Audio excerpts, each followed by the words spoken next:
नमस्कार, मैं मृदुला श्रीवास्तव सी न्यूज भारत में आपका स्वागत करती हूं। वक्त हो गया है न्यूज बुलेटिन का। बुलेटिन में खबरों की शुरुआत करेंगे और जानेंगे कहां जन अधिकार पार्टी ने राष्ट्रपति को संबोधित कर एक नहीं दो नहीं बल्कि 14वीं बार सौंपा ज्ञापन।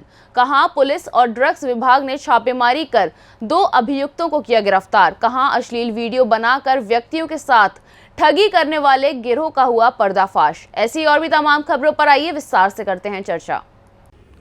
ललितपुर में जन अधिकार पार्टी की प्रदेश उपाध्यक्ष और जिलाध्यक्ष ने राष्ट्रपति को संबोधित कर एक नहीं बल्कि 14 बार ज्ञापन दिया है और 9 सूत्री मांगों की मांग की है। लेकिन इस पर क्या कुछ कहना है प्रदेश अध्यक्ष का, ये आपको सुनवाते हैं।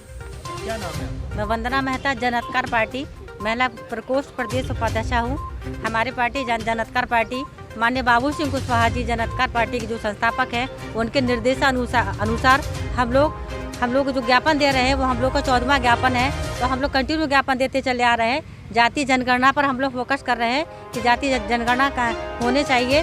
और हमारी जो 9 सूत्रीय मांगे हैं, उन सूत्रीय मांगों में हम लोग का है कि किसानों की जो आय है वो दुगनी की जाए।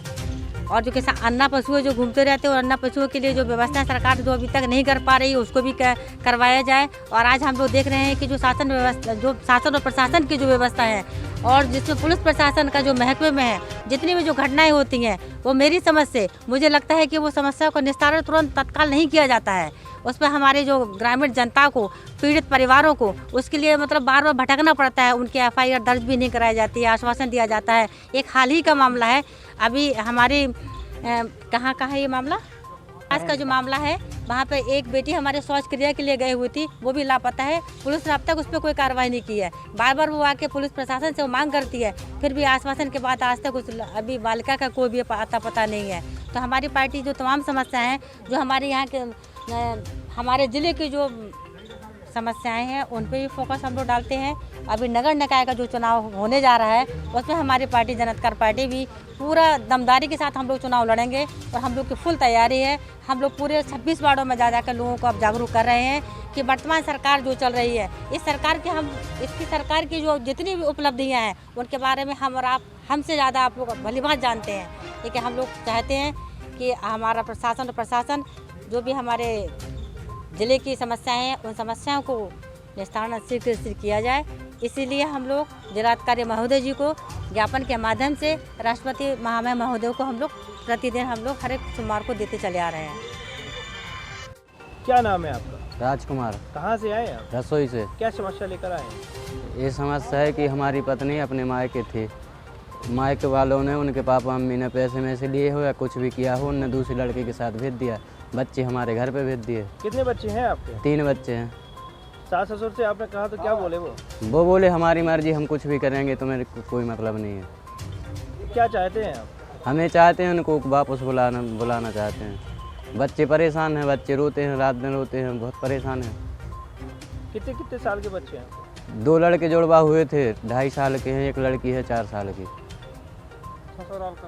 नेहरू नगर। कौन है वो व्यक्ति जो आपके पत्नी को भगा कर ले गया? देवेंद्र नाम का लड़का है, रसोई का। संबंधित थाने में आपने सूचना दर्ज कराई थी? हाँ, कराई थी। क्या महिला थाने में कराई थी। क्या हुआ? वो फिर यहाँ वकील द्वारा हमने कोतवाली भी थाने गए, हम बालावीर थाने में। वो बोल रहे थे कि नेहरू नगर से गई, ललितपुर FIR दर्ज ललितपुर करवाई। ललितपुर से सी न्यूज संवाददाता विकास सोनी की रिपोर्ट। महाराजगंज जनपद के भारत नेपाल के सोलोनी सीमा पर पुलिस और ड्रग्स विभाग ने छापेमारी कर भारी मात्रा में नशीली दवाओं के साथ 2 तस्करों को गिरफ्तार किया, जिसके बाद सोनौली पुलिस ने दोनों अभियुक्तों के खिलाफ NDPS एक्ट के तहत मुकदमा दर्ज कर जेल भेजने की कार्यवाही की है। ड्रग्स इंस्पेक्टर शिव कुमार नायक ने बताया कि भारत नेपाल की सीमा पर नशीली दवाओं की तस्करी की सूचना मिल रही थी, जिसको गंभीरता से लेते हुए सोनौली पुलिस के द्वारा श्यामकाट और पिपरैया बॉर्डर पर छापेमारी की गई, जिसमें 2 नशीली दवाओं के तस्कर को गिरफ्तार कर लिया गया है। कोतवाली क्षेत्र में विभाग की सोनौली कोतवाली पुलिस के सहयोग से किस तरह की कार्रवाई की गई, क्या कुछ बरामद हुआ? छापेमारी की कार्रवाई की गई है, जिसमें से 2 अभियुक्त, एक शहबाज और एक अंकित तिवारी। तो इन दोनों के पास से अवैध रूप से नारकोटिक औषधियाँ बरामद हुई। इनके पास कोई अभिलेख नहीं था और सारे कोडिन युक्त सिरप हैं जिसका दुरुपयोग ये लोग नशे के रूप में करते हैं। दोनों व्यक्तियों के खिलाफ किस तरह की कार्रवाई की जाए? नारकोटिक में NDPS के अंदर कार्रवाई है, जो जेल जाएंगे लोग। महाराजगंज से सीनियर संवाददाता श्रवण यादव की रिपोर्ट। आए दिन क्षेत्र में सोशल साइट जैसे फेसबुक, व्हाट्सएप पर अश्लील वीडियो बनाकर व्यक्तियों के साथ ठगी करने वाले गिरोह के एक युवक को पुलिस ने पकड़कर संबंधित धाराओं के तहत जेल भेज दिया है। पूरा मामला बता दें कि कमरान पुत्र ईशव निवासी गोपालपुर भरतपुर को कनुआ बाबा देवरस थाना गोवर्धन से मुखबिर की सूचना पर धर दबोचा। आरोपी ने अपना जुर्म कबूल करते हुए बताया कि वो ट्रू कॉलर से नंबर की जाँच करके वीडियो कॉल कर रहा था कि व्यक्तियों को बातों में लेकर उसने अश्लील वीडियो बनाकर QR कोड और UPI के माध्यम से मनचाही कीमत वसूल करता था। अगर कोई व्यक्ति पैसा नहीं देता था तो वो उसके वीडियो को सोशल साइट पर वायरल कर देता था। अभियुक्त की शिकायत पूर्व में भी कई बार थाना गोवर्धन को मिल चुकी थी, लेकिन अभी भी तलाश में पुलिस जुटी हुई है। मथुरा से सीनियर संवाददाता विष्णु शर्मा की रिपोर्ट। महान स्वतंत्रता सेनानी और बिहार विधानसभा के प्रथम अध्यक्ष स्वर्गीय रामदयालु प्रसाद सिंह के 69वें पुण्यतिथि के अवसर पर सोमवार को भूमिहार ब्राह्मण सामाजिक फ्रंट के द्वारा समारोह आयोजित कर उन्हें श्रद्धा सुमन अर्पित किए गए। स्थानीय बीबीगंज स्थित पूर्व मंत्री अजीत कुमार के आवासीय परिसर में आयोजित कार्यक्रम की अध्यक्षता फ्रंट के महामंत्री रणधीर कुमार ने की। कार्यक्रम का शुभारंभ फ्रंट के कार्यकारी अध्यक्ष अजीत कुमार ने दीप प्रज्वलित कर किया। इस मौके पर उपस्थित सैकड़ों लोगों ने स्वर्गीय रामदयालु बाबू के तैल चित्र पर पुष्प अर्पित कर श्रद्धा सुमन अर्पित किए। मुजफ्फरपुर बिहार से सीनियर संवाददाता दीपक कुमार तिवारी की रिपोर्ट। सुल्तानपुर लंबुआ कस्बे में मिठाई लाल साहू और उनकी पत्नी बदामा साहू के आवास पर हो रही श्रीमद् भागवत कथा में व्यास कथा कहते हुए डॉक्टर धर्मेंद्र शास्त्री ने कहा कि भागवत भजन के जरिए अपने जीवन को सार्थक करते रहें और लोगों का कल्याण करते रहें। इस मौके पर हनुमान प्रसाद साहू, काशी प्रसाद साहू समेत कई लोग मौजूद रहे। सुल्तानपुर से सीनियर संवाददाता वाजिद हुसैन की रिपोर्ट। पुलिस अधीक्षक अनुराग आर्य द्वारा महिला शिकायत पर अतरौलिया थाना अध्यक्ष लाइन हाजिर किए गए। अतरौलिया थाना अध्यक्ष के द्वारा एक महिला की शिकायत पर ध्यान न देकर आगे उसके साथ गाली गलौज करने की शिकायत पर पुलिस अधीक्षक अनुराग आर्य ने जांच कराई, जिसमें मामला सही पाया गया और इस समय मौजूद थाना अध्यक्ष अतरौलिया को लाइन हाजिर कर उनकी जगह जहानागंज थाना अध्यक्ष परमेंद्र सिंह को थाना अध्यक्ष बनाया गया है। 2 दिन पूर्व प्रभारी निरीक्षक थाना अतरौलिया द्वारा महिला से दुर्व्यवहार एवं अभद्रता करने संबंधी एक वीडियो सोशल मीडिया पर वायरल हुआ, जिसको तत्काल ही उच्च अधिकारियों द्वारा संज्ञान में लेते हुए CO फूलपुर द्वारा जांच कराई गई और इसमें प्रथम दृष्टया आरोप को सही पाते हुए तत्काल ही प्रभारी निरीक्षक इंस्पेक्टर अतरौलिया को थाने से हटाते हुए पुलिस लाइन में संबद्ध कर दिया गया है और इनके विरुद्ध आगे की विधिक कार्रवाई और विभागीय कार्रवाई की जाएगी। आजमगढ़ से सीनियर संवाददाता CB भास्कर की रिपोर्ट। सरगुजा से बड़ी खबर सामने आई, जहां सरगुजा पुलिस को नाबालिग उत्पीड़न संबंधी मामले में गूंज अभियान के तहत एक बड़ी सफलता हाथ लगी है।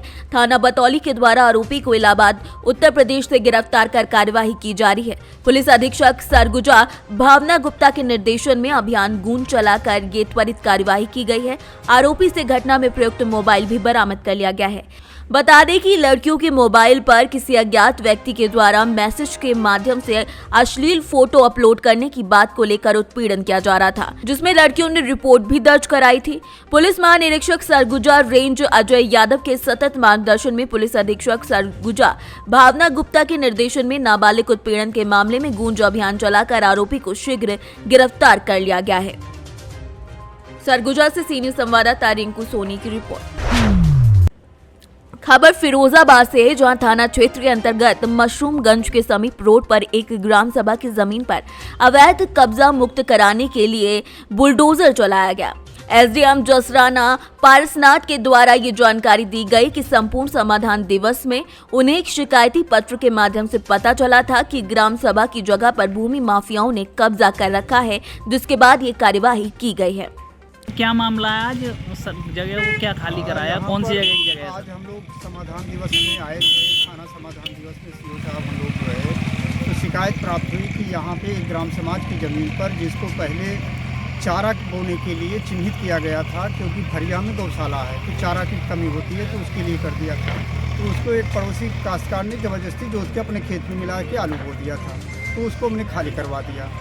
दूसरी 299 काटा नंबर उसी से सटा हुआ, इसमें 3-4 पट्टेदार हैं जिनकी ज़मीन पर दूसरे लोगों ने कब्जा कर लिया था, तो उनको भी चिन्हित करा के आज खाली करा दिया है ट्रैक्टर चलवा करके, और इनका समाधान अस्थायी हो जाए। ये महिला हैं, गरीब हैं, ये लड़ते लड़ते परेशान हो गई हैं, आज तक इनको कब्जा नहीं मिला, तो आज हम लोगों ने इस कार्य को संपन्न कर दिया। सर कौन से थाने में आप आए थे और कौन सी जगह आपने खाली कराई है? ये फरिया थाने में आए थे, और इसी कौन से गाँव लग रहा भाई,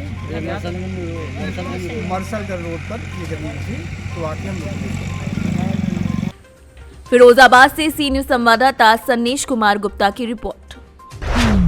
हापुड़ से एक बड़ी खबर सामने आई, जहां ट्रेन की चपेट में आने से एक छात्रा की मौत हो गई। बताया जा रहा है कि ये छात्रा कानों में लीड लगाकर ट्रैक को पार कर रही थी, उसी वक्त यह हादसा हुआ।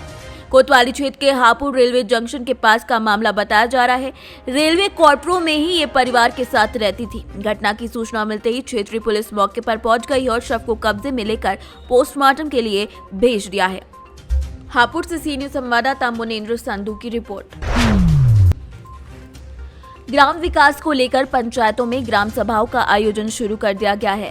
पंचायतों में बीडीओ की अध्यक्षता में पंचायत स्तरीय ग्राम सभा का आयोजन किया जा रहा है, जिसमें पंचायत के ग्रामीण विकास को लेकर विभिन्न चरणों में लोगों के कार्य प्रस्ताव लिए जा रहे हैं। ग्राम स्तर पर व्याप्त विभिन्न जन समस्याओं के समाधान को लेकर रणनीति बनाई जा रही है। इसकी शुरुआत भी कर दी गई है। जिले के बंद्रा प्रखंड के विभिन्न पंचायतों में ग्राम सभाओं का आयोजन किया गया है। पंचायत में ग्राम सभा की समाप्ति के बाद बंद्रा बीडीओ प्रशांत कुमार ने बताया कि प्रखंड क्षेत्र में उन्होंने पंचायतों में ग्राम सभा का आयोजन शुरू करवाया है। तो हत्था में ये 9वां पंचायत है जिसमें ग्राम सभा आयोजित हुआ है।